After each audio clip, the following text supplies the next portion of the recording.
Então, estamos falando dos tipos de homem.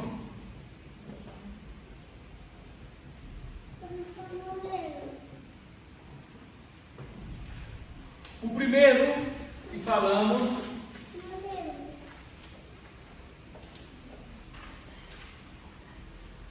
foi o homem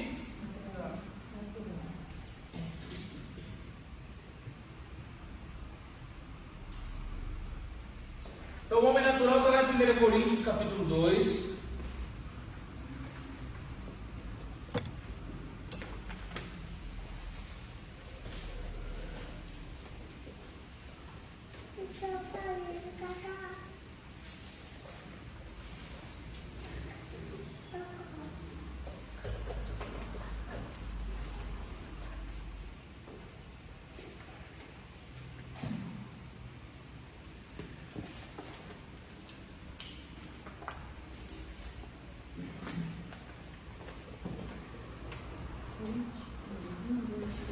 Primeira Coríntios, capítulo 2.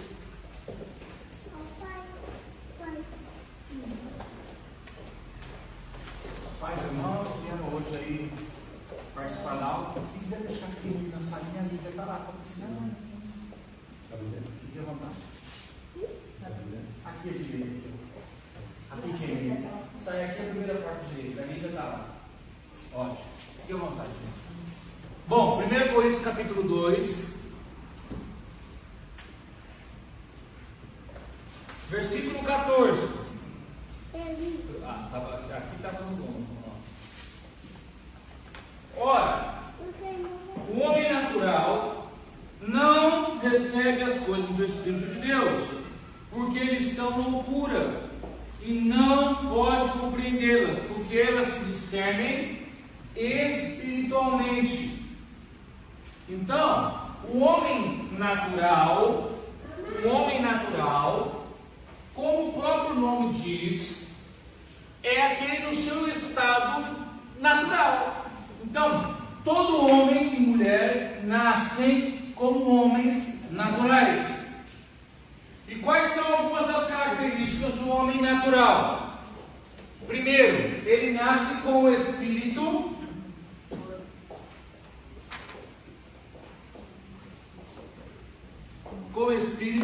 morto. Nasce com o espírito morto, por quê?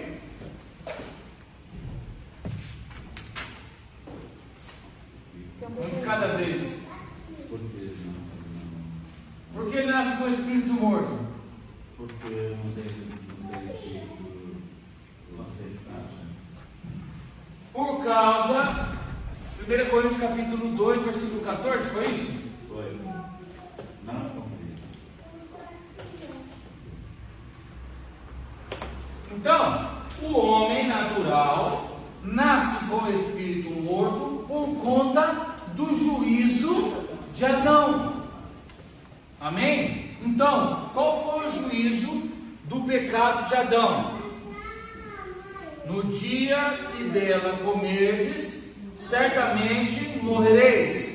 Então, o homem, nas suas três divisões, da sua essência do seu ser, alma, corpo e espírito, o homem naquele dia caiu em toda a essência do seu ser. Então, o seu corpo passou a morrer lentamente. Amém? Como é hoje, nós já nascemos morrendo. Então foi assim no corpo. No espírito do homem, o que aconteceu no dia do pecado de Adão? O espírito dele morreu instantaneamente. E o que aconteceu com a alma, a essência do ser, aquilo que ele é? Ela se corrompeu. Exatamente, a alma, preste atenção, a alma não morre. Aquilo que nós somos uma alma. Ela é eterna. Ela não morre. Mas ela se corrompe.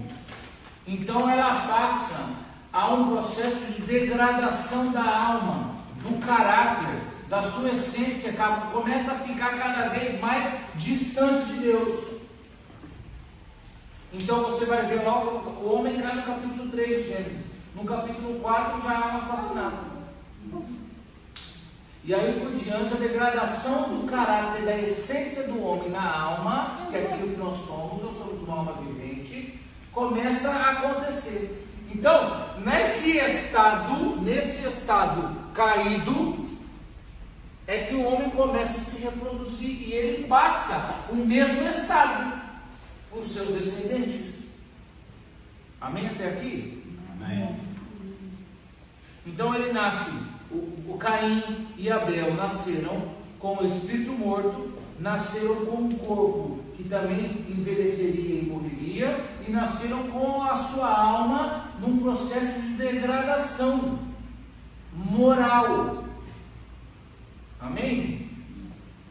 Por conta disso é que Caim se rebela contra o irmão e o mata, por conta da degradação da tua alma, daquilo que ele era, advindo do pecado, juízo.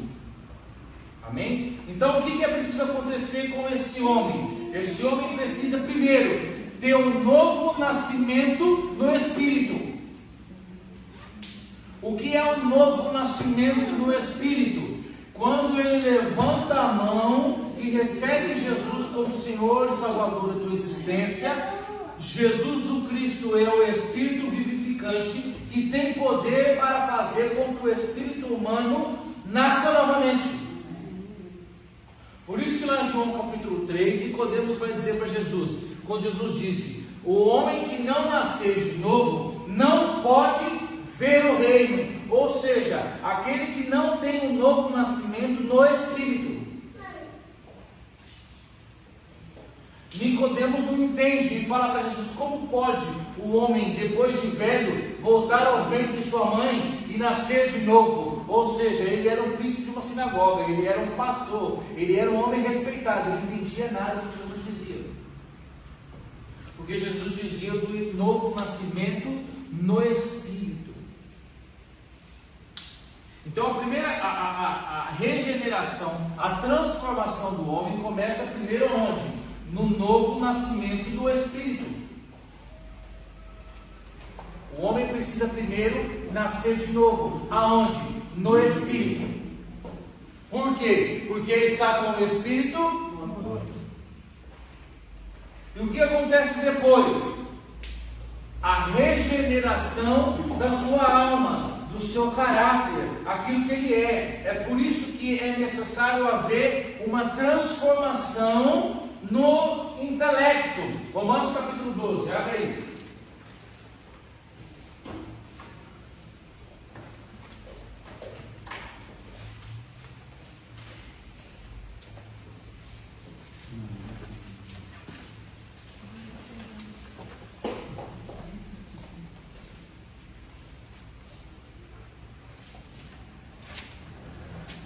Romanos capítulo 12.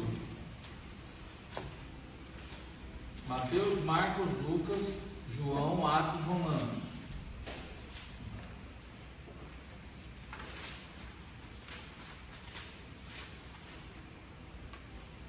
Todos acharam? Quem achou, diga amém. Todos acharam, diga amém. Quem não achou, diga amém. Ainda não achei. Ainda não achou. Então, como se dá a transformação do homem, da sua regeneração do seu ser, para ele sair desse estado aqui? Primeiro, ele precisa nascer novamente, é um novo nascimento do Espírito. E como que ele, só há uma forma dele nascer novamente? Como? Recebendo Jesus como Senhor e Salvador da existência. Bom, não tem outro caminho. Então, quando ele levanta a mão e diz: eu recebo Jesus como Senhor e Salvador da minha existência, eu proclamo que Ele é o Filho de Deus, eu creio que Ele veio para me remir os meus. Pronto, o seu Espírito se torna vivo. Ele estava morto, agora ele está vivo. E automaticamente, nesse momento, o Espírito Santo de Deus vem morar nele. Todos aqueles que um dia levantaram a mão e receberam Jesus como Senhor e Salvador da existência, tem o Espírito Santo dentro do teu próprio Espírito. Todos, sem exceção. Também tem. O Espírito Santo não sai mais. Lembra que a gente falou aqui que o Espírito Santo, para Deus, no dicionário de Deus não há divórcio, e uma vez que ele casa com você, ele não separa mais. Você pode não dar atenção para ele, mas ele está lá.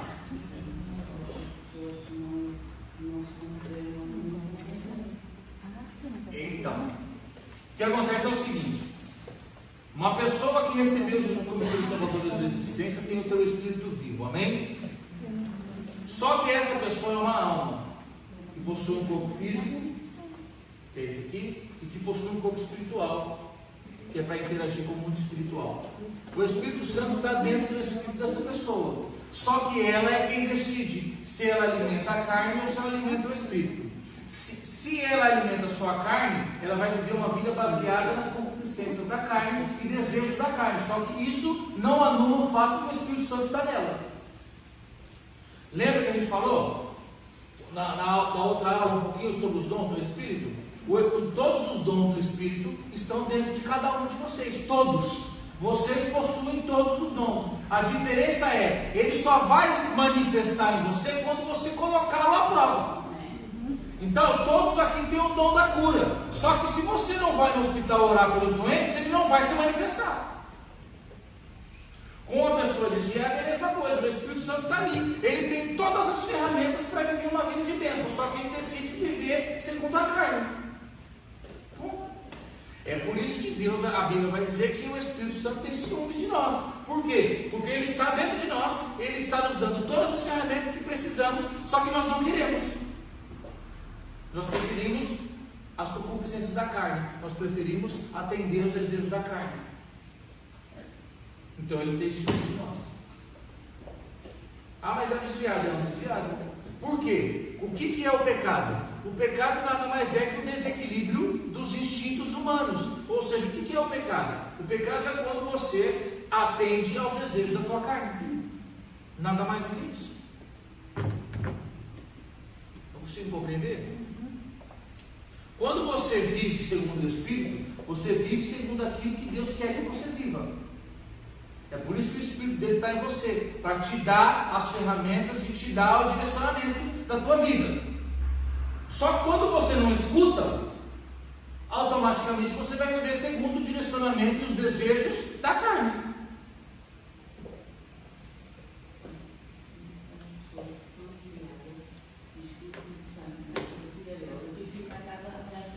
Se retira? Não. Presta atenção. O que Jesus disse em relação a isso? Jesus disse em relação a um homem demoniado. Então o homem estava demoniado. Jesus disse: olha, ele expulsa o espírito maligno que está naquela pessoa, e esse espírito sai, vai para os lugares áridos, vai para o deserto. Aquela pessoa, se ela estava possuída por um espírito imundo, ela não tinha um espírito vivo. Ela ainda não tinha aceitado Cristo.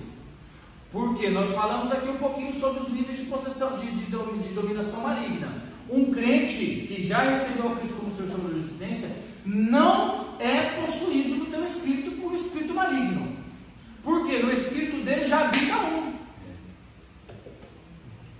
O Espírito Santo,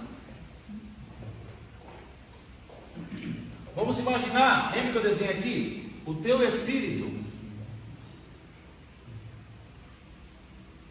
é isso. Quando você recebe o Espírito Santo, ele vem aqui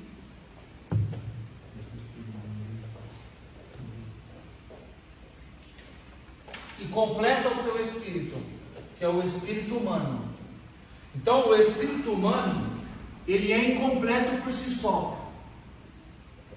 Ele é incompleto, ele é só metade. Por isso que precisamos dele. Por isso que o homem no mundo, quando não tem a Cristo, anseia por algo que ele muitas vezes não sabe o que é. É o espírito dele incompleto, ansiando pelo Espírito de Deus, mesmo que ele não saiba.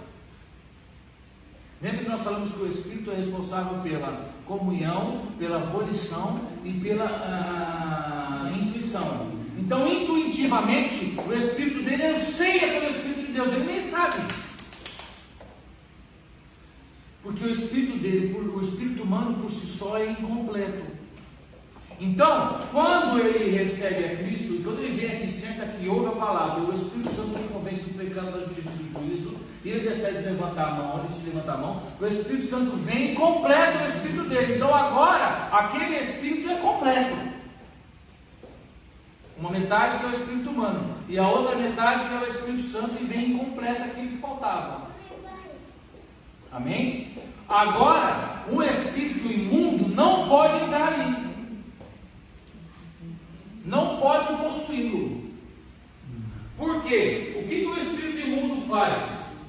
Naqueles que não têm Cristo, sabe esse pedaço aqui? Ele vem aqui e completa esse outro pedaço. Naqueles que não têm Jesus, vamos imaginar que o preto é o espírito imundo. Então, o espírito humano é incompleto por si só. Quando um espírito maligno vem e possui aquela pessoa, ele faz o mesmo papel do Espírito Santo. Ele completa aquele espírito, só que é o espírito imundo que está ali. Então a parte espiritual do ser se tornou completa, só que metade dela é maligna.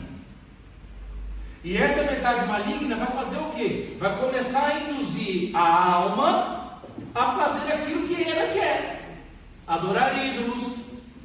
Vai começar a mexer com coisas místicas, com coisas sobrenaturais, de repente vai para a bruxaria, ou seja, porque aquele espírito está influenciando a alma a fazer aquilo que ele quer. Então, um homem endemoniado, uma mulher endemoniada, ela não age somente segundo a carne, ela age também segundo as intenções desse espírito maligno que está nela. Então, o que Jesus disse? Quando a pessoa estiver nessa situação, você tem que expulsar esse espírito maligno, que é aquela parte preta, ele vai para os desertos, para os lugares áridos, e aí você precisa pregar o evangelho para aquela pessoa, para que ela aceite a Cristo, e o Espírito Santo então ocupe aquele lugar. Se o Espírito Santo não ocupar aquele lugar, aquele demônio vai voltar com mais 7. É isso que Jesus disse. Agora, quando você já tem o Espírito Santo de Deus em você, olha só, olha o que a Bíblia vai dizer lá em João: aquele que tem o Espírito de Deus, o maligno não toca. O maligno não toca em qual sentido? Nesse sentido aqui.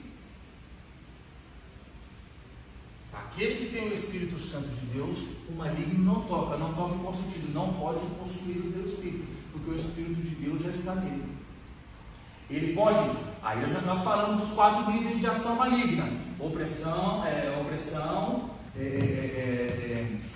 tentação, domínio da mente e possessão. Então o crente só pode receber 3. Nós somos oprimidos, nós somos tentados e nós podemos ter a nossa mente dominada por ele. Por que podemos ter a nossa mente dominada por ele? Espírito, alma e corpo. Onde ele pode agir, Satanás? Exatamente. Então Satanás vai agir no crente na onde? Aqui é o espírito, aqui é a alma, aqui é o corpo. Então Satanás vai agir no crente aonde? Lembra que eu falei da divisão? Então a divisão entre o corpo e a alma é a divisão entre a alma e o espírito é a. Então, onde ele vai agir no crente? Na mente. No espírito não, na mente. Então muitas vezes, pastor, então o crente demonia, o teatro é o mesmo. Só que ele não está possuído, ele está com a tua mente dominada. Por quê? Porque ele não guardou a mente dele. O crente que não guarda a tua mente, tem a mente dominada pelas coisas das trevas. Mas ele ainda tem o Espírito de Deus nele. É mais fácil de se libertar. Amém, irmão? Então, o espírito do crente, daquele que já recebeu a Cristo, não pode ser possuído.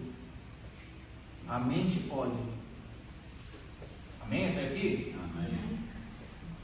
Onde a gente está? Romanos capítulo 12.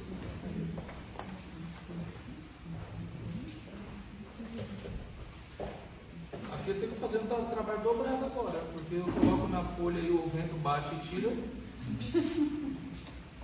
Romanos capítulo 12, versículo 1. Rogo-vos, pois, irmãos, pela compaixão de Deus, que apresentei os vossos corpos em sacrifício vivo, santo e agradável a Deus, que é o vosso culto racional. Agora aqui, o interessante: e não sede conformados com este mundo, mas antes sejais transformados pela renovação do vosso entendimento, para que experimenteis qual seja a boa, agradável e perfeita vontade de Deus. Então, o Espírito, então o processo de redenção do homem começa no novo nascimento do Espírito, porque aí ele deixa de ser homem natural. Então o Espírito dele se torna vivo quando ele recebe a Cristo. Por isso que a Bíblia vai dizer que há a festa no céu. Quando o seu filho nasce, você não faz uma festa? Você não fica feliz? É o que acontece no céu quando o seu espírito fica vivo de novo. A festa. A festa, porque você agora não é mais homem natural. Você agora não está no mesmo estado que você era antes. Você agora pode ver o reino. João capítulo 3 diz: aquele que não nascer de novo não pode ver o reino. Então, uma vez que você nasce de novo, o novo nascimento do Espírito, agora você pode ver o reino. Então você começa a compreender as coisas espirituais. Lembra que nós lemos aqui, 1 Coríntios capítulo 2, versículo 14? O homem natural não compreende as coisas de Deus, porque as coisas de Deus se compreendem no Espírito. Por isso que ele não compreende, porque o Espírito dele está morto. Então, depois que você recebeu a Cristo, você resolveu o problema do teu espírito, que agora ele nasce de novo, você precisa resolver o problema da tua alma, ou seja, que é a renovação do teu entendimento, que é a tua mente. Então, se fumava, não fuma mais. Se bebia, não bebe mais. Se mentia, não mente mais. Se irava, não se ira mais. Então, e esse processo é gradual. É dia após dia, culto após culto, domingo após domingo, quarta após quarta, sexta após sexta, segunda, é dia após dia. Isso não acaba até você morrer. Essa é a renovação do entendimento, é a transformação do ser, é a busca pelo varão perfeito. Então você vai buscar ser um varão perfeito a vida toda, é viver em santidade. Você não vai deixar de ser um mentiroso do dia para a noite. Você não vai deixar de ser uma pessoa que fala um monte de palavrão do dia para a noite. Isso é um processo. Está conseguindo compreender? Então essa é a renovação do entendimento, é a renovação da alma do ser. Aquilo que nós somos, é o nosso caráter. Lembra que eu falei o exemplo da borboleta? Lembra que eu usei o exemplo da borboleta? As pessoas vão começar a olhar para você e vão falar: nossa, eu não acredito que você fumava. Eu não acredito que você fazia isso tudo que você disse que você fazia. Glória a Deus. Então é a renovação do ser, do caráter. Isso vai mudar com o tempo. Mas também, você também não pode deixar: tá bom, o pastor falou que vai mudar com o tempo. Então, eu mentia todo dia, hoje agora eu vou mentir dia sim, dia não. Não. Tem que ser uma busca constante. E aquilo tem que te ferir, aquilo tem que te machucar. O que acontece com a maioria dos crentes? Eles entram num processo, no início é aquele fogo, né? Aquela coisa, ele já nem não usa mais camiseta, camisola e t-shirt, é só camisa de mão comprida e gravata, porque agora eu virei crente e tal. E aí depois de um tempo aquilo ele vai esfriando. Aí daqui a pouco, o cara já não, quando vira crente não bebe nada, daqui a pouco ele está bebendo um negocinho, daqui a pouco está bebendo todo dia, daqui a pouco está ficando bêbado um dia sim, dia não. Você está entendendo? Porque ele entende a... Por quê? Ele já não ouve mais o Espírito, agora ele começa a ceder para a carne. Por quê? Essa é uma batalha que não acaba. Enquanto estivermos vivos, nós temos o Espírito Santo de Deus, o nosso Espírito, dizendo para nós: ei, nós temos a carne, ei, nós temos a opressão maligna. Está conseguindo pegar? A opressão maligna que você a todo tempo. E ele fica te olhando. Às vezes, por que você acha que. Olha aqui, te dá uma dica no mundo espiritual. Por que às vezes você vive um tempinho de paz? Não é assim? De vez em quando está uma paz. Você fala: oh, Jesus, está tudo tão bom. Por quê? Porque eles estão te observando.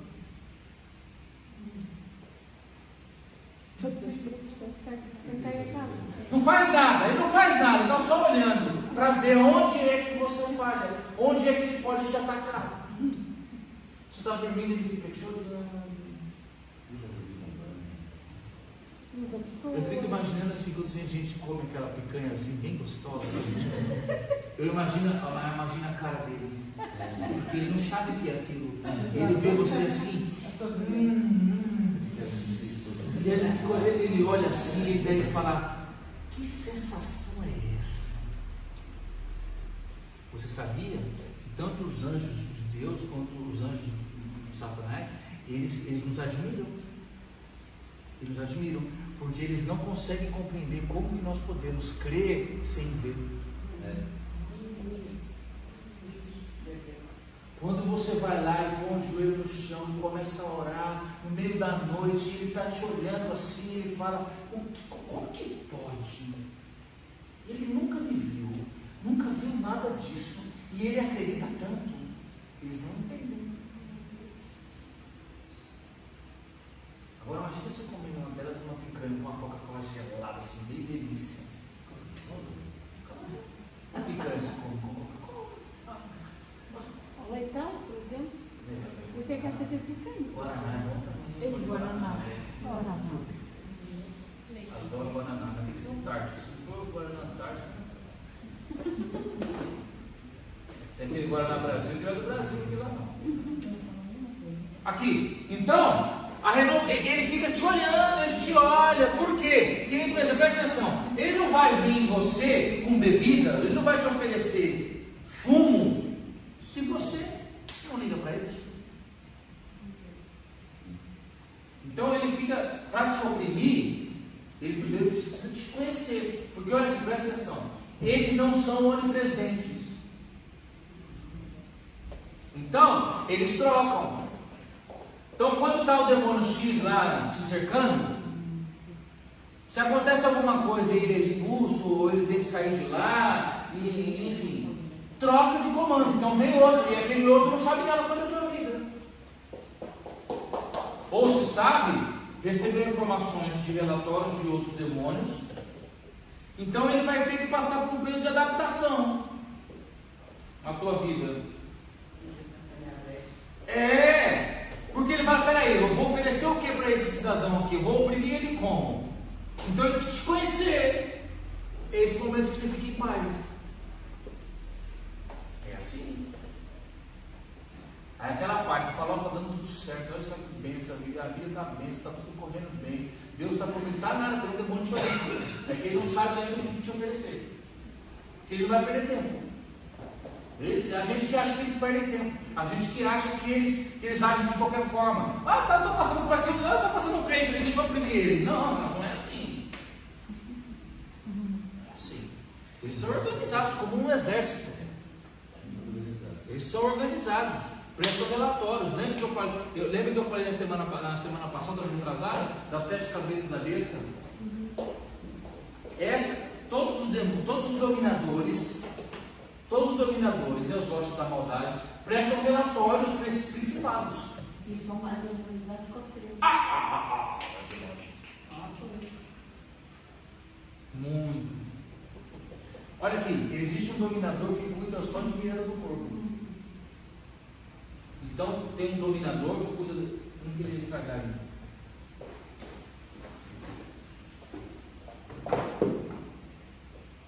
Então, Paulo vai falar lá em Efésios capítulo 6, versículo 12, que existem principados, potestades,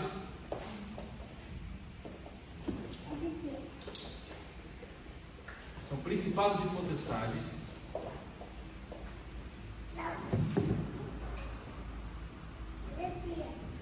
dominadores.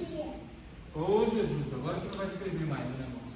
Então vamos lá, principados, potestades,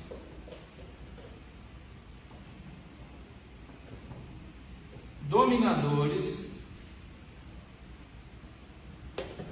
e hostes da maldade.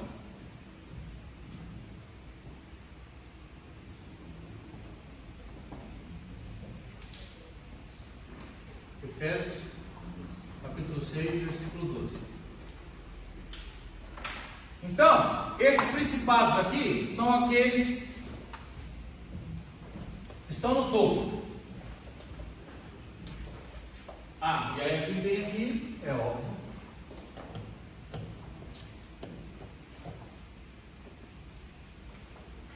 Então esses caras aqui prestam relatórios diretamente para esse aqui. Sinceramente, você acha que Satanás está preocupado com a minha vida? Satanás está preocupado com o pastor Ed lá em do povo, lá. Ele está preocupado com o mundo. Os rumos que o planeta está indo. Nações, presidentes, reis, pessoas de altíssima influência. Está preocupado se Portugal vai aprovar ou não aborto. Está conseguindo compreender esse tipo de preocupação desses caras? Aprovação de leis, guerra na Ucrânia, se aperta o botão, se não aperta. Então esses caras aqui, eles lidam com isso. Mídia, ideologia de gênero, esse tipo de coisa. Esse aí a gente nunca vai ter acesso a esses demônios. Glória a Deus. Você tem as potestades, que agem a nível nacional. Então, elas vão agir a nível nacional. Então, tudo aquilo que está relacionado a países e nações. São demônios também que nós não temos acesso. Só, por exemplo, o demônio que está lá no Marcelo, no Antônio Costa, provavelmente chama potestade. No Lula é o próprio Satanás. É capaz, né? Não, o Lula está outro nível. É direto do Satanás, né? E toma cachaça. Então, essas potestades são a nível nacional, a nível das decisões de senadores, deputados. Olha, pensa que não é fácil. Por isso que misturar política, por exemplo, você pega um pastor que vira político, esse cara vai ser oprimido por potestades. Complicado. Você pega aqui, por exemplo, não vou defender nada nem ninguém, mas você pega, por exemplo, como o Bolsonaro com sua esposa que é crente, é uma potestade em cima de uma moça que até ontem só estava lá querendo dar glória a Deus, mas ele virou primeira-dama de uma nação. Então é mexer com coisa complicada para quem é crente, tá bem? Você vai ter os dominadores, esses aqui são regionais. Esses aqui prestam relatórios para esse aqui, que prestam relatórios para esse aqui, que prestam relatório para esse aqui. Vê como eles são organizados? Então, dominadores vão agir lá no presidente da Câmara, vai oprimir. Quando eu digo agir, eu digo oprimir. Para quê? Para que ele aceite as ideias deles.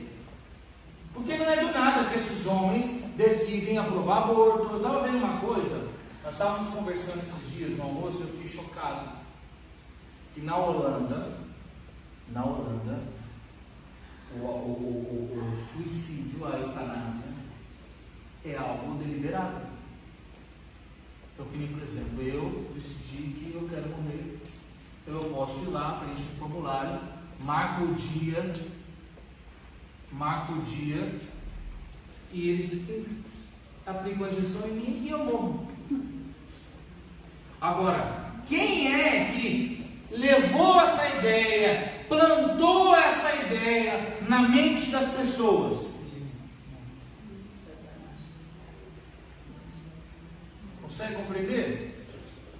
Dominadores agem de maneira mais regional. Então, dependendo do tamanho da região, de quantas pessoas tem ali, de quantas igrejas tem ali, são dominadores que vão agir. Então, provavelmente aqui, Miranda do Povo, não sei se é só a Miranda ou Lausanne, etc e tal, é um dominador que age aqui. Muitas vezes o pastor Vitor tem que lidar com ele. Muito provavelmente, a liderança das igrejas, das congregações, lida com dominadores. Amém? E as hostes da maldade. As hostes da maldade tá lá embaixo, eles estão lá embaixo na cadeia de ação. Eles agem em pessoas. Tá bem? Então toda vez que você vê aqui um crente, ó, você viu uma pessoa aqui, é só Satanás, mentira, você é um anjo da maldade, sem vergonha, chechelenta, vagabunda. Tá bem? Não, porque eu sou o Exu, Goku, não sei das quantas. Não, você não é nada. Você é um chechelentão lá debaixo da cadeia. Você não é nada disso. Você não tinha nenhum cão para você possuir, você veio possuir uma pessoa. E aí esses caras aqui, eles possuem pessoas. Esses aqui já não. Por quê? Lembra que eu falei? Pensa aqui comigo. São 7 caras aqui, certo? A cabeça da besta são 7. São 7 principados. Eles controlam. Lembra que eu mandei a foto para vocês semana passada? Mamon, Jezabel, Diana, Balaão, Mídia, Beuzebu, Farmes. Já foram 7? Jezabel, Diana, Beuzebu, Farmes, Balaão, Mamon e Nimrod. São 7 principados, eles são os que comandam tudo. Aí você pensa, vamos imaginar o seguinte: o principado de Mamon, que é o do dinheiro. Aí ele vai lá e se mete a besta a possuir, sei lá, o Bolsonaro. Aí a esposa do Bolsonaro está lá orando e ele manifesta. Aí ela expulsa ele e manda ele para o abismo. Olha só o tamanho do desfalque. Por quê? Quando manda para o abismo não pode sair de lá. Então, o que acontece? Quando esses caras aqui possuem um corpo e são expulsos, quando o crente é um crente fraco, que não conhece de Bíblia e não manda para o abismo, ele fica circulando por aí. O que acontece com ele? Apanha no mundo espiritual igual cachorro. Os outros demônios batem nele.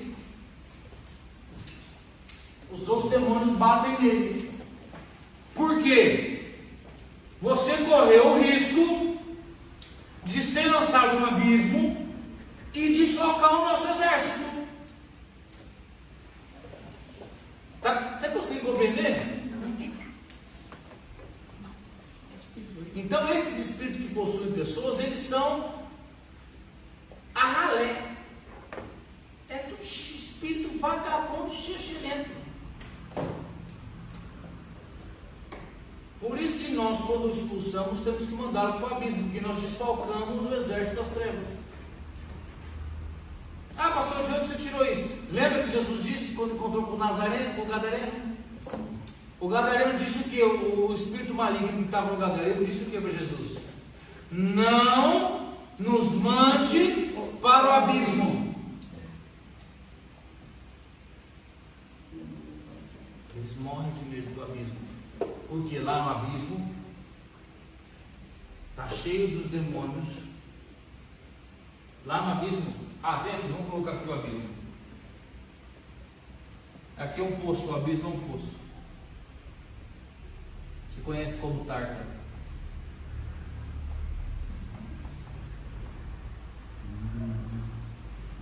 Isso aqui está selado. Não sai. Nada que está aqui dentro sai, só entra. Aqui tem um cara que comanda aqui, chama-se Apolion. Ele é o manda-chuva lá. Está lá na Bíblia, isso é o Apocalipse, para você ler. Ele é que comanda o abismo. Todos os demônios que são enviados para lá não saem de lá. Quem é que está lá desde sempre? Os demônios que estão lá desde sempre. Nós já lemos esse texto.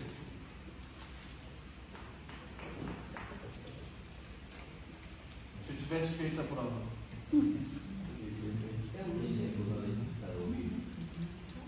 Cruzeiro é Satanás.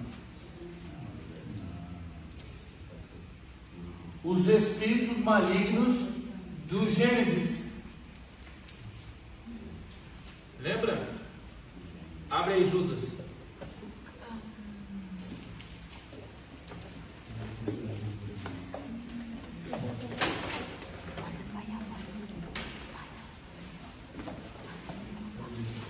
Vai para o Apocalipse, volta a um livro.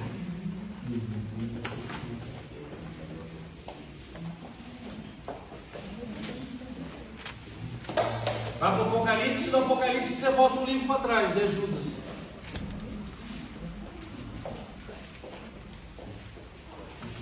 Foi só elogiar vocês domingo, que vocês estavam abrindo a Bíblia rápido, né? E vocês já voltaram para trás, né? Não posso elogiar vocês, né? O que aconteceu com esse menino? Jesus! Eu tenho que tomar banho para chegar em casa.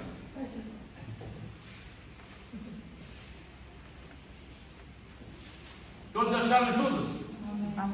Apocalipse, volta um livro para trás. Cuidado que o Judas é tão curtinho que se você voltar muito passa. Porque eles vão pedir para vocês abrirem no Naum. Não. Obadias. Filemão, acho que. Filemão, você já passa. Aí você fica para frente e para trás, para frente e para trás.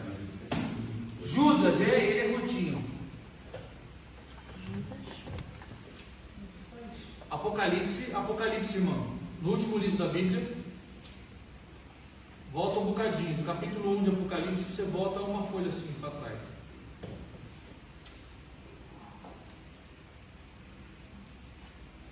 Quero esperar vocês. Por quê? Quando você não lê o texto, a palavra não entra dentro de você. Todos acharam? Judas 5, versículo 5. Mas, porque não tem capítulo. Mas quero lembrar-vos, como a quem já uma vez soube isto, que, havendo o Senhor salvo um povo, tirando-o da terra do Egito, destruiu depois os que não creram. Olha lá, presta atenção agora. E aos anjos que não guardaram o seu principado, mas deixaram a sua própria habitação, reservou na escuridão e em prisões eternas, até o juízo daquele grande dia. Prisões eternas, aí é a palavra grega tártaro. Então, quem é que deixou a sua própria habitação? Lá os primeiros espíritos malignos que possuíam as pessoas, lá no Gênesis. Olha aqui para mim. Presta atenção, quando os homens começaram a se casar com mulheres que não eram aquelas que Deus mandou eles casarem, criou-se ali algo chamado jugo desigual. Presta atenção, isso é Gênesis capítulo 6. O que acontecia? Quando Deus cria, presta atenção, Adão, Eva, Sete e as filhas, e ele diz: olha, agora vocês precisam ficar aqui, casar entre vocês, porque esse homem ele estava bloqueado contra a possessão maligna, eles não podiam ser possuídos. Por quê? Porque eles estavam num jugo igual, homens e mulheres, filhos de Deus e filhas de Deus. Amém até aqui? Quando Caim sai, vai para Enoque, funda lá em Nod a a sua cidade, tem o seu filho Enoque. Ali ele começa a casa com algumas das suas irmãs que estavam por ali. E aí a humanidade evolui. E aí nascem homens e mulheres más, filhas dos homens, que Deus não queria que os filhos de Deus, que vinha da linhagem de Sete, se casassem com elas. Por quê? Porque elas descendiam de Caim. Então Deus diz, olha, vocês fiquem... É por isso que vai ver na Bíblia muitas vezes Deus dizendo, não casa com ela, não vá para aquela terra, não tenha... Por quê? Para impedir o jugo desigual. Estão conseguindo ser claro? Então, a descendência de Sete, homens e mulheres, estavam casando entre si. Até aí, ok. Filhos de Deus e filhas de Deus. E Caim lá crescendo a sua cidade. Aí depois cresce a Torre de Babel, os homens maus, idólatras que queriam alcançar Deus. Amém? E ali entre eles ali, filhos dos homens e filhas dos homens. Não se misturavam. Então você compreender? Descendentes de Caim. Então, descendentes de Caim, homens e mulheres casando entre si. Pessoas más. E descendentes de Sete, homens e mulheres casando entre si. Pessoas boas. O que acontece? Quando um filho de Deus sai daqui e se casa com uma filha dos homens e tem um filho, isso é um jugo desigual. Esse filho que nasceu desse relacionamento, agora não está mais protegido pela bênção de Deus. Agora ele pode ser possuído por um espírito maligno, porque houve um jugo desigual. Um filho de Deus, um homem de bem, casou com uma filha dos homens, descendente de Caim. E agora o fruto deles agora não tem mais a bênção de Deus sobre ele. Não era para ter casado um com o outro. E eles se misturaram.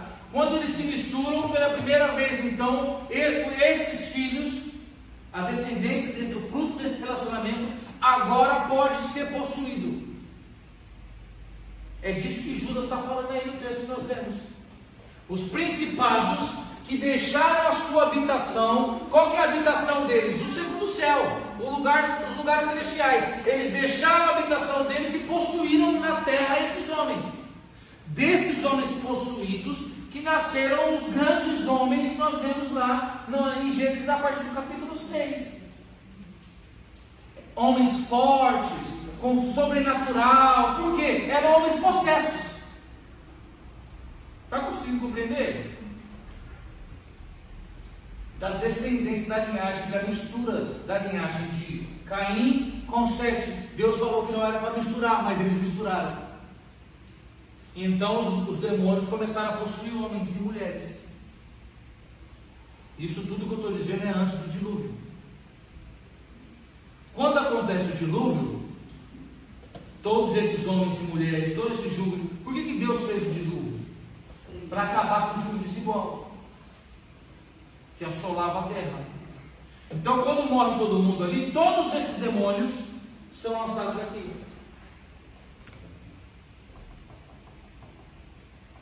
Prisões eternas. Então esses demônios do Gênesis, que possuíam as pessoas, foram lançados lá. Eles inauguraram o Tártaro. E aí foi lá, e aí dentre eles levantou-se o Apolion para comandar aquilo tudo. Na grande tribulação, está aí na Bíblia, depois você lê Apocalipse. Na grande tribulação, ele vai ser aberto. E todos esses demônios vão vir para a terra novamente. Junto com Apolion, seu líder. Em algumas versões aí, Abaddon, o nome dele. Em algumas versões Abaddon e algumas versões Apolion. Aqui Apolion é o nome grego do demônio. Abaddon é o nome hebraico do mesmo demônio. Porque não se muda o nome. Quer ver?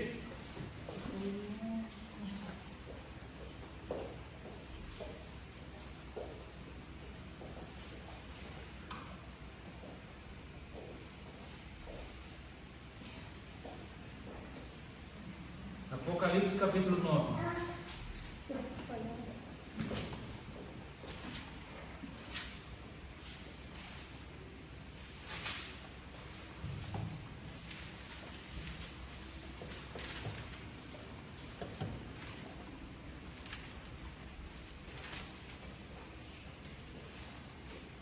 Apocalipse capítulo 9. Deixa eu pegar essa outra Bíblia aqui, que é melhor a versão.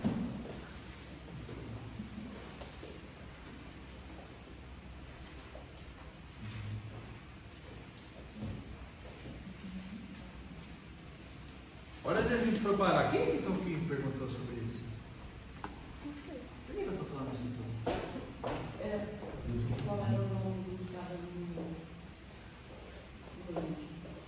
Não, eu digo essa história toda de demônios e tal. A gente sempre passa. Começou A gente sempre passa por aqui, né? os crentes desviados. Começou aí. Ah, é o crente desviado. Olha o que o crente desviado gera.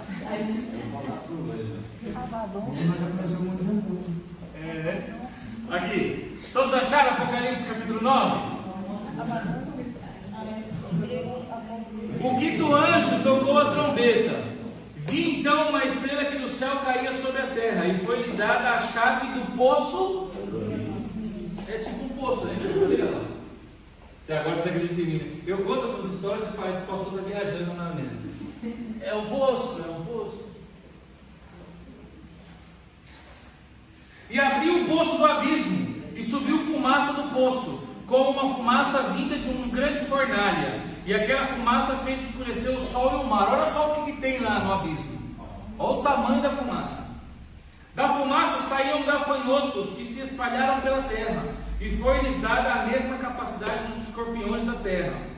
E foi-lhes ordenado que não fizessem dano à erva da terra, nem à erva verde alguma, nem à árvore alguma, mas somente aos homens que não tivessem o selo de Deus. Falei aqui quando eu preguei domingo. O que eu falei aqui domingo? Sobre selo? Muita coisa. O que eu falei domingo? Que nós somos selados. Quem é que nos sela? Então, olha lá, aqueles que não tivessem o selo, ou seja, aqueles que não tiverem o Espírito Santo de Deus, vão sofrer os danos desses demônios. Não foi-lhes dada a permissão para matar os homens, mas para atormentá-los por 5 meses. E o seu tormento era semelhante à dor causada pela picada de um escorpião quando fere o homem. Naqueles dias os homens buscarão a morte, mas não a acharão, e desejarão morrer, mas a morte fugirá deles. Os gafanhotos pareciam cavalos aparelhados para a guerra, e sobre as suas cabeças haviam coroas, cuja cor assemelhava-se ao ouro. Os seus rostos tinham aparência humana. Tinham cabelos como cabelos de mulheres, e os seus dentes eram como dentes de leões. Os seus corpos eram protegidos por couraças de ferro, e o ruído das suas asas era como o ruído de carros entrelaçados a muitos cavalos que correm para o combate. Suas caudas tinham ferrões semelhantes aos ferrões dos escorpiões, e com as suas caudas tinham habilidade para fazer dano aos homens por 5 meses. Olha lá, versículo 11. Os gafanhotos tinham sobre si um rei, o anjo do abismo, cujo nome em hebraico é Abaddon, que significa... Em grego, só que na sua Bíblia não está, na minha está. Abaddon significa destruidor. Abaddon? Está Abaddon a sua? Abaddon. Em grego, Apolion. Aí você escolhe qual língua você quer falar. Você fala melhor grego ou hebraico? Eu falo hebraico, em Portugal. Amém? Então olha lá, ou seja, do chefe do abismo que nós vemos lá, a chave do poço do abismo, quem é que é o seu líder?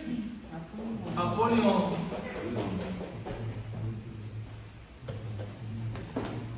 Então, olha só que eles vão ser libertos para quê?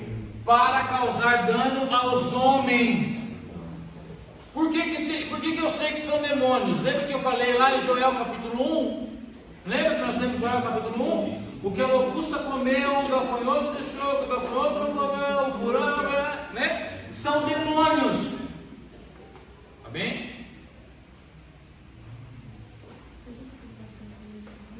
Já viu algum gafanhoto que não come erva? Aqui ele diz que nós lemos ali: não foi permitido que fizesse dano a erva alguma. Não tem gafanhoto mesmo, que não come erva nenhuma. Ele só viu de erva. Então, se ele não come erva, só atormenta os homens, só pode ser demônio. Essas pragas são praticamente quase iguais às de 7 anos do Levanhoso. O que acontece? Nós já falamos sobre isso. Cada juízo aqui que acontece no Apocalipse é a limpeza. Deus limpando os lugares celestiais, o mundo espiritual, para estabelecimento do teu reino. A gente acha que é coisa ruim. Só que o que acontece? Presta atenção. Toda vez que há uma grande batalha no mundo espiritual, isso se reflete no mundo físico. Por quê? Quando eles perdem domínio, algo acontece, se manifesta no mundo físico, para evidenciar que alguém perdeu o domínio. Em Apocalipse, se não me engano, no capítulo, não precisa abrir, se não me engano, no capítulo 4, gosto de falar assim porque está filmando, depois os teólogos da internet aí fica tudo cheio as passinhas. Capítulo 7, em Apocalipse capítulo 7, no versículo 1, a Bíblia vai dizer que tem um anjo que cuida dos ventos do norte, um anjo que cuida dos ventos do sul, um anjo que cuida dos ventos do leste, do oeste, um que está, olha só, sobre o sol, retendo os 4 ventos da terra, olha só. E depois dessas coisas vi 4 anjos que estavam sobre os 4 cantos da terra, retendo os 4 ventos da terra, para que nenhum vento soprasse sobre a terra, nem sobre o mar, nem contra árvore alguma. E vi outro anjo subir do lado do sol nascente, e que tinha o selo de Deus vivo, e clamou com grande voz aos 4 anjos, a quem fora dado o poder de edificar a terra e o mar. Então, mais lá na frente, você vai ver que tem um anjo que pisa na terra, e o outro pisa e a sua outra perna pisa no mar. Olha o tamanho dele. Uma perna dele está na terra e outra perna está no mar. Então o que eu quero dizer é o seguinte: os anjos, eles cuidam de territórios e domínios. Esse caso aqui, esses 4 anjos cuidam dos 4 ventos que sopram nos 4 cantos da terra. Quando um anjo desse é derrotado no mundo espiritual, você não achava que ele morria. Você achava que ele morria? Batalha espiritual, vamos lá. O seu anjo que está aí te protegendo, o seu anjo da guarda. Depois que você virou crente, você esqueceu essa história de anjo da guarda. Não, isso é coisa de católico. Não. No mínimo, o crente mais chechelento, mais sem vergonha da terra, tem no mínimo 2 anjos da guarda. Porque quando um vai levar relatório sobre você para Deus, o outro tem que ficar aqui acampado. Se você for fraco, se você for um crente fraco, chechelento, sem vergonha, você tem 2 anjos da guarda. Porque enquanto um vai levar relatório para Deus, o outro fica acampado ao seu redor. Ele acampa ao seu redor. Ao derredor estão os espíritos malignos tentando te atacar. E o seu anjo, e essa palavra acampa, a Bíblia vai dizer lá no Salmo 91, os anjos do Senhor acampam ao seu redor. Essa palavra hebraica, acampar, não é acampar de botar uma tenda e ficar sentadinho ali fazendo um churrasco. Essa palavra acampar é um acampamento de guerra. Ele está sempre preparado, com a mão na espada, sempre preparado para te proteger. Ele está sempre apóstata. Ele está sempre postado, pronto. Não é acampado, os anjos do Senhor acampam ao meu redor, acampam, então fica lá com a tenda fazendo churrasco. Não, ele está sempre preparado para a batalha. É que você virou crente e esqueceu disso. Você não quer mais saber agora de anjos da guarda. Você acha que coisa de anjos da guarda é coisa de católico? Nós não devemos orar por eles. Não devemos orar para eles. Mas ele já está posto. Não precisa nem orar, não precisa nem pedir. Já está posto. Por que vai acontecer a apostasia da igreja? O que é apostasia? Não. O que é uma apóstata? Uma apóstata. Tem aqui, toda vez que a gente passeia, eu e Priscila por aí em Portugal, quando eu vejo uma apóstata, eu mostro para ela: olha, isso aqui é uma apóstata. Uma apóstata é um bloco elevado, onde os soldados ficavam em cima dela, postados, para visualizar melhor o terreno. Quando ele sai dali e desce, ele apóstata. O que é a apostasia da igreja? A igreja que está vigilante, apóstata da sua vigilância e agora não vê mais. Ela apóstata da sua fé. Uma fé que antes era vigilante, não é mais. Isso é a apostasia da igreja. A igreja vai deixar de ser vigilante.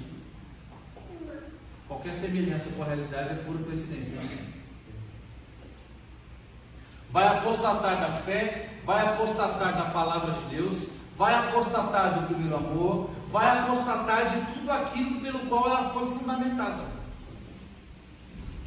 Porque o negócio hoje é fazer o show gospel, o negócio hoje é ter a igreja sempre cheia, o negócio hoje é ter muito dízimo, muito dinheiro. Não estou dizendo que nada disso seja importante. Sim, isso é muito importante, mas não deve ser a sua principal direção. Jesus disse que mais vale uma alma do que o mundo todo. Eu prefiro uma igreja de 20 membros, mas que todos eles são crentes, firmes, fortes, vigilantes, do que uma igreja de 1 milhão de membros, onde ali só tem apóstata. Amém? Até aqui? Jesus, vocês falam demais.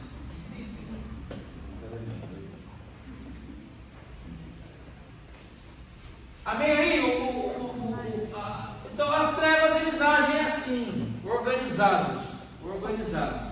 Então, agora lembrei. Então, quando você está naquela paz, é porque tem provavelmente, uma hoste da maldade te observando.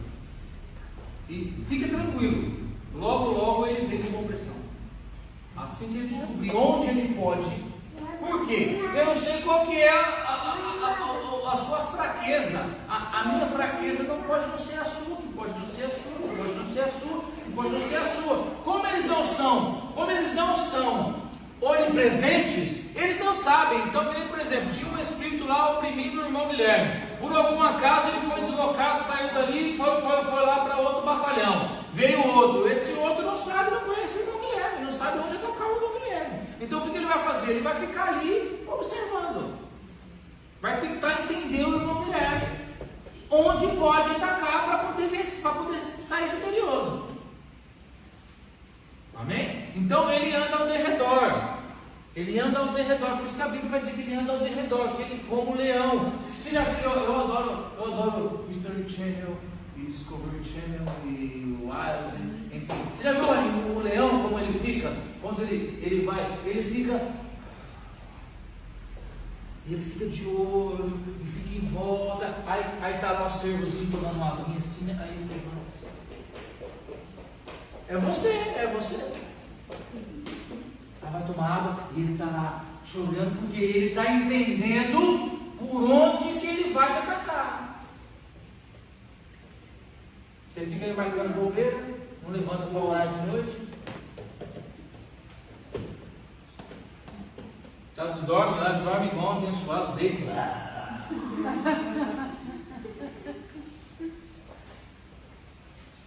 A Priscila diz, morre de noite e ressuscita pela manhã.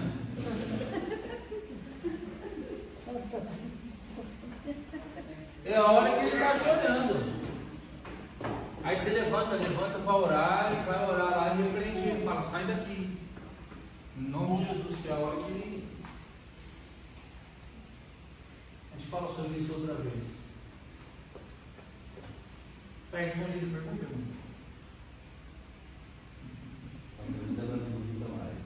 Não, pode perguntar, se deixar de perguntar. voando no meio do tempo. Eu não sei. Minhas pessoas estão lá cuidando. Deus não tem muito cheiro. Eita,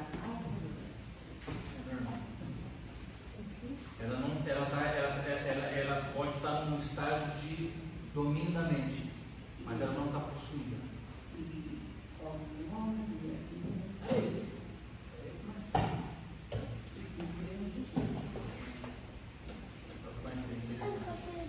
Não vou entrar no fato de se vai para o céu ou se não vai, pelo amor de Deus. Nós vamos falar sobre isso outro dia, depois um ano inteiro a gente fala sobre isso. Quem vai para o céu e quem não vai. Olha, se vai ser salvo, se não vai, mas aceitou Jesus e agora virou homossexual. Se morrer, vai para o céu ou não vai? Não foi realizado. Se aceitou Jesus e continua mentindo, vai para o céu ou não vai? Não vou entrar nesse mérito. Amém? Ah, mas aceitou Jesus, agora está na macumba, agora está na bruxaria. Ué, você continua mentindo? Então não vai para o céu. Né? A gente gosta muito de apontar o pecado dos outros, né? Jesus disse sobre isso. Você gosta muito de olhar a trave nos olhos, o cisco no olho do teu irmão, mas essa trave aí no teu olho você não gosta, né? Também que vão falar aqui sobre salvação, a gente estava falando sobre salvação, não estava? A gente estava discutindo salvação. A gente ia chegar lá. A gente ia chegar lá sobre esse ponto aí, sobre reino, sobre galardão. A gente ia falar sobre isso, só que a gente mudou o tempo. Amém? Amém. Então esse é o homem natural, nasce com o espírito morto. Precisa ser regenerado, a sua alma vai ser regenerada. E o seu corpo, o que vai acontecer com ele? No processo. Então o homem natural nasce com o espírito morto. Então ele aceita Cristo como ser o salvador da sua existência. O espírito dele vivifica. Amém? Amém? Aí ele passa agora a ser direcionado pelo Espírito Santo que está no espírito dele. Então ele começa a ter a sua mente regenerada, ele começa a ter a sua alma regenerada, transformada. Por quê? Por conta do apoio do Espírito Santo. Por isso que aquele que não recebe o Espírito Santo, aquele que não aceita Jesus, não pode ter a alma regenerada. Não pode, porque você só tem a alma regenerada com o apoio do Espírito Santo. E vai começar a fazer você viver orando para cima, você vai passar a discernir aquilo que é espiritual. Porque aquilo que é espiritual, que vem de Deus, só pode se discernir espiritualmente. E qual que é o último passo? É a regeneração, a transformação do corpo do pecado. Isso aqui vem só depois, que é o corpo, que é só depois. Que é a ressurreição, que é a transformação do nosso corpo. E a imortalização do nosso corpo. Imortalização do nosso corpo vem primeiro. Momentos antes do arrebatamento, lembra que eu disse? Sim. E aí depois, futuramente, a glorificação do corpo. Assim como for com Cristo. Então, o corpo, esse é o processo do corpo. Imortalização, glorificação. Qual que é o processo da alma? É a regeneração. A alma ela é regenerada. É chegada a alma. E o espírito é vivificado.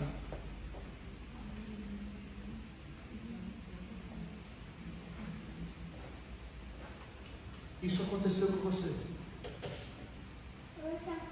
Só que você está aqui ainda, na regeneração da tua alma. Ela está sendo regenerada, ela está sendo transformada. A cada dia ela se parece um pouquinho mais com Cristo. Pelo menos deveria. O seu espírito já foi vivificado. E agora a sua alma está sendo regenerada, aguardando todos os acontecimentos para poder ter o seu corpo imortalizado.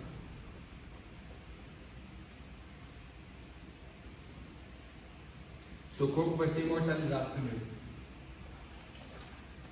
Aí vai depender de quando você vai morrer. Se eu morro hoje e o arrebatamento da igreja só acontece daqui a 50 anos. Amém? Então o meu corpo vai ser imortalizado no momento, depois da ressurreição daqueles que morreram em Cristo. Bem? Assim não faço isso. Senão a gente entra aqui agora nessa história de novo, do arrebatamento, e a gente fica aqui de novo, falando sobre essa história toda. Que é o que vocês gostam. E é o que vocês gostam desse assunto. Então, se eu morro hoje, daqui 20 anos acontece o arrebatamento, vamos imaginar, daqui 20 anos acontece o arrebatamento, eu ressuscito primeiro do que os que vão estar vivos naquela época. Eu ressuscito já com o corpo mortalizado. Eles vão estar vivendo naquele período, depois que eu ressuscitar o corpo mortalizado, vão ter os seus corpos transformados para ficar imortalizados igual o meu. Amém? E aí depois a igreja é arrebatada, toda ela com o corpo imortalizado. E aí começa-se a grande tribulação. Ok? E nós temos também aqui, para a gente finalizar, o homem carnal. Falamos sobre as características do homem natural, né? Que eu não vou falar sobre isso agora. 1 Coríntios capítulo 3. Já estou terminando.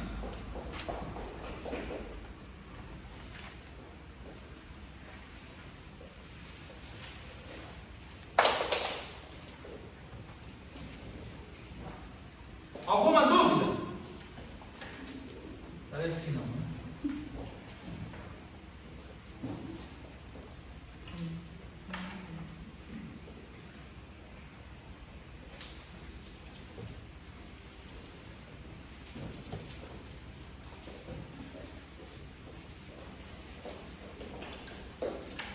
Primeira Coríntios capítulo 3.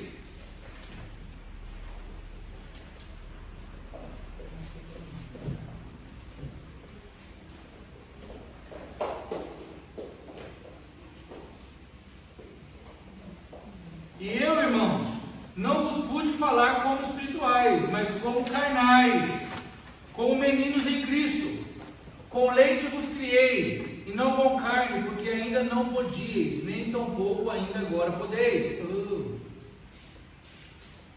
Porque ainda sois carnais, pois havendo entre vós inveja, contendas e dissensões, não sois porventura carnais, e não andais segundo os homens. Então, quem é o carnal? O carnal é crente. Por quê? Ele já tem um espírito vivo, porque já aceitou a Cristo. É o que a irmã ali estava dizendo. Foi bom tocar, você vê como Deus usa. Foi o que a irmã disse. O que a irmã disse. Esse crente, esse homem carnal, ele pode ser dois tipos de pessoas. Ele pode ser um crente desviado, ou ele pode ser um crente que está na igreja, mas ele é imaturo. Ele é bebê. Então, quando você recebe Cristo como Senhor e Salvador da sua existência, você nasce de novo. Então, logo que você nasce, você é o quê? Um bebê. Você é um bebê na fé.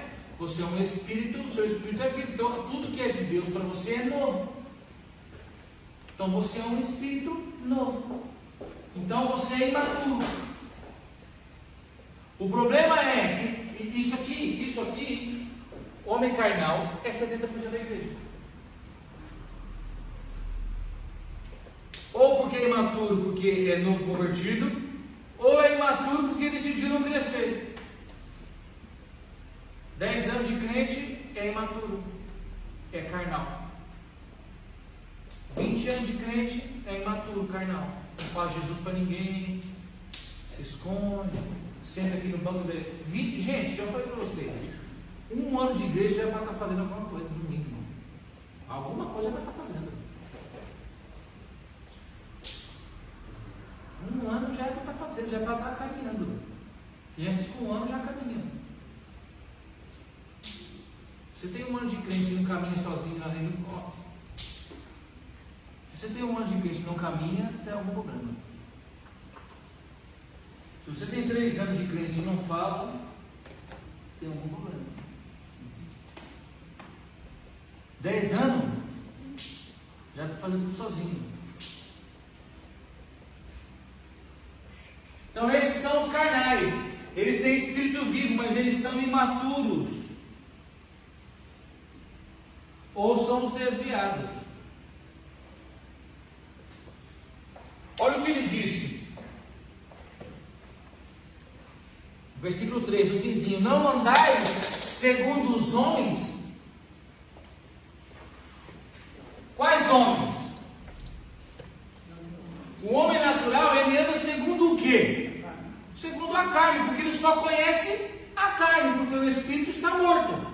Então, nada que é espiritual ele recebe. Ele só tem aquilo que é da carne. O homem carnal, o crente carnal, para falar a verdade, ele não dá atenção ao Espírito, não anda segundo o Espírito. É aquele que eu falei no início. O Espírito Santo está lá do lado dele, só que não serve para nada. Porque não ora, porque não lê a Bíblia, porque não estuda, porque vem para o culto, mão no bolso. Adora sim. Mas lá no mundo, quando era da claque lá do Benfica, agora tem mão no bolso. Não se deixa conduzir pelo Espírito Santo, não se deixa levar pelo Espírito Santo. Então, quando ele não se deixa levar pelo Espírito Santo, ele se leva pela carne. Não consegue avançar na fé, não consegue ter a sua alma regenerada, não consegue ser transformado, continua mentindo, continua adulterando, continua fumando, continua bebendo, continua fazendo tudo errado.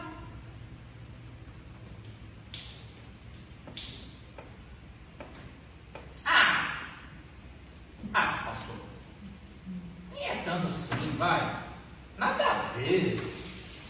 Nada a ver. Dá dízimo? Nada a ver. Vou falar tudo aqui. Vou fumar um cigarrinho? Nada a ver. Vou ver uma pornografiazinha? Nada a ver. Nada a ver.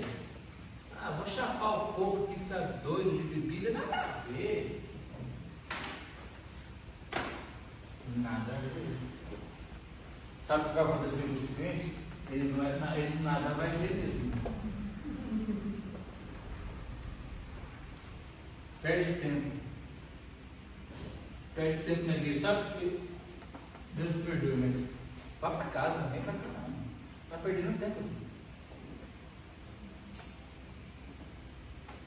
Porque ou você decide mudar de vida e tomar vergonha na cara, ou então fica lá fora.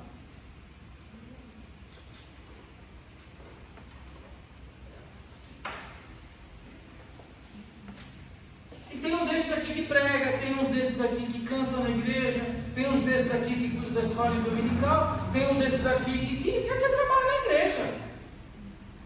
Se ele é 70% da igreja, ele está em todas as áreas. Nada a ver, pastor, nada a ver tomar um gole ali no Zé Padeiro.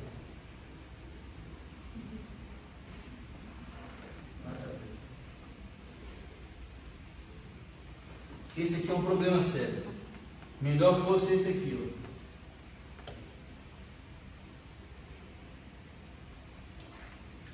Paulo vai falar, Pedro vai falar isso. Ai daquele que um dia conheceu a palavra do Evangelho e se desviou dela. Melhor seria se nunca tivesse conhecido. Melhor é aquele ali, Para ser esse tipo de crente, nada a ver, que não quer ser uma mudança de vida, que não quer ser luz lá fora, que quer ser igual a eles lá fora.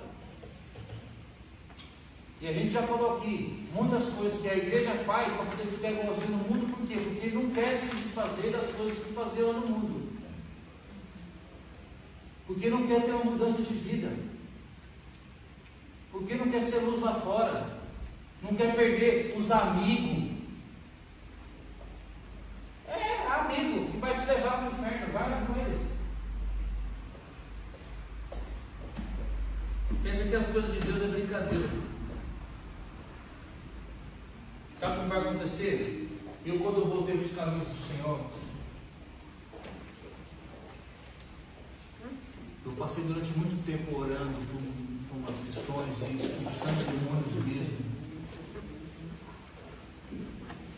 E que até hoje eu penso o seguinte, eu falo, olha só, se esses demônios,